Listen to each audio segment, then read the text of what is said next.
In today's Daily Health, it is back to school time, and for many families, that means a trip to the pediatrician. There are certain vaccines your child needs to start school, and it does vary in each state. And for a lot of caregivers, it can sometimes be hard to know what your child needs, when to get it, and why it's important. Here to help us, NBC News medical contributor Dr. Vin Gupta. Dr. Gupta, good to have you. So let's start with the basics. For small kids starting school for the very first time, what do they need and why? Well, so it's a pretty wide list, Clay, and so I would encourage everybody to have that conversation with their pediatrician to make sure you're seeing your pediatrician before your child starts school.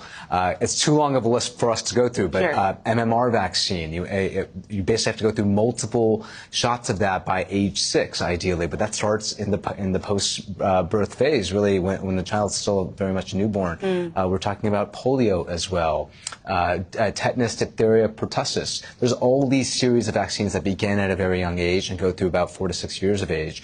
And also now we're going to be talking about the booster shots for COVID-19 and flu.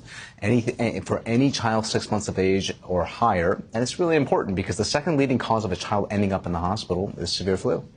Big ones for middle school and high school, because I remember going through this with my kids and having certain ages have to have something. It's new now. Now we're talking about HPV vaccine, human papillomavirus vaccine, being something that we recommend for middle schoolers as young as 9, but really in that 11 to 15 years of age. And it's really important because this is something we didn't really talk about a lot. And then meningococcal vaccine, as we get into late teen years into college, really important to prevent meningitis. Yeah, and there was a time HPV was just considered for girls. Now it's open to all genders. Why is that? Remind us its importance. Absolutely, Sinclair. So this is something we've seen over the course of, say, the last decade. A lot of awareness of cervical cancer for women, anal cancer and other sorts of cancers for men.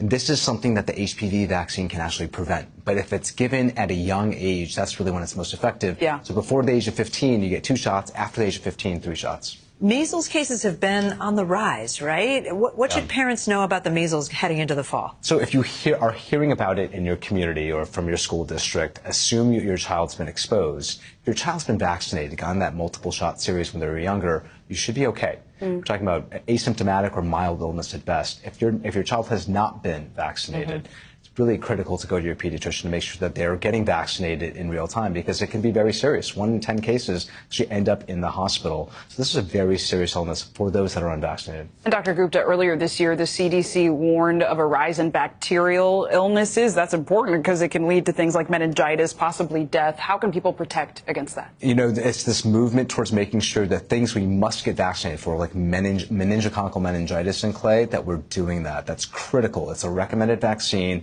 We've seen vaccine rates for something like that actually dip a bit in the last 5 years.